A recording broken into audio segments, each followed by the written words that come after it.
આશરે 1230 વર્ષ પહેલા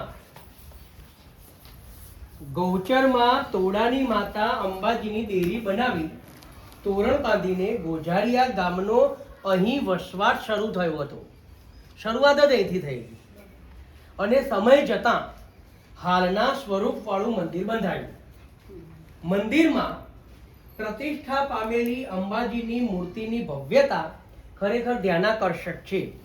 ગામમાં વસતા પાટીદારો તેમની કુળદેવી ઊંઝાના ઉમિયા માતાજીની જેમ એટલું જ મહત્વ અને શ્રદ્ધા આ અંબાજી માતાના મંદિરમાં ધરાવે છે.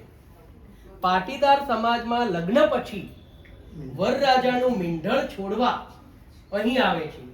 ત્યારે વર વહુ વચ્ચે સોટી રમાડવાની પ્રથા આજે પણ ચાલુ છે.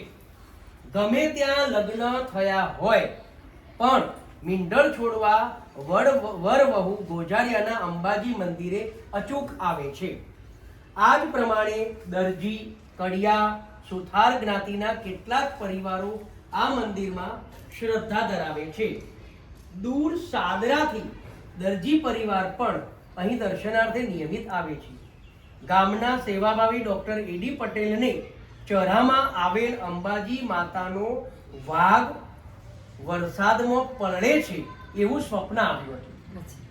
તેથી તેમના પુત્રો જયંતિભાઈ, ગુણવંતભાઈ અને સુરેશભાઈએ વાઘની ઉપર ઘુમ્મટ બનાવીને પિતાજીનું સ્વપ્ન 15 વર્ષ પહેલા પૂર્ણ કર્યું હતું.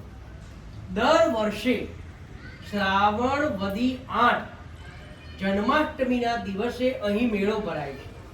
દર વર્ષે આખા ગામના લોકો અહીં દર્શનાર્થે આવે છે.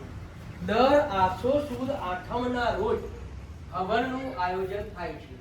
દર સુદી પૂનમના રોજ મોટી સંખ્યામાં લોકો અત્રે દર્શનાર્થે આવે છે. આ મંદિરનો વહીવટ ગોજારિયા સાર્વજનિક ધર્માદા સંસ્થા ટ્રસ્ટ કરે છે. તો એ આ પ્રકારનો આ અંબાજી મંદિરનો ઇતિહાસ છે. અને થોડીક જો મારામાં વિગતો અધૂરી હોય તો તમે કંઈક કહો. આ મંદિર 773ની સભા બનેલી. એ વખતે ફક્ત મંદિરનો છોડ જ હતો. આ કોઈ જ નથી. ફરતી દિવાલ ખરી, નીચે લાદી પણ નહીં, આ ઘુમ્મટ પણ નહીં. જે સાહેબે કીધું કે ડૉક્ટર સાહેબને સપનું આપ્યું એ આ વાત પલટતો હતો. એટલે 2005ની સાલમાં આ ઘુમ્મટ આના પર બનાવ્યો. આ રિનોવેશન 2005માં થયું. આ બધું ટોટલી એટલે કંઈ કે પતરાની પડાઈઓ હતી. રાત્રે આવવું હોય તો બીક લાગે એવું હતું. ગોજારિયા ગામથી અહીં આવવું હોય તો લગભગ 1.5 ફૂટ રેતીમાં ચાલીને આવવું પડતું હતું. ગોજારિયા ગામના તમામ છોકરાઓ પરણી સિવાય કુંભાર, હરિજન અને ભંગી અને ઠાકોર, આ 4 જ્ઞાતિ સિવાયના તમામ છોકરાઓ અને બેઠક અહીં આવવું પડે. પછી મેવા પટેલ,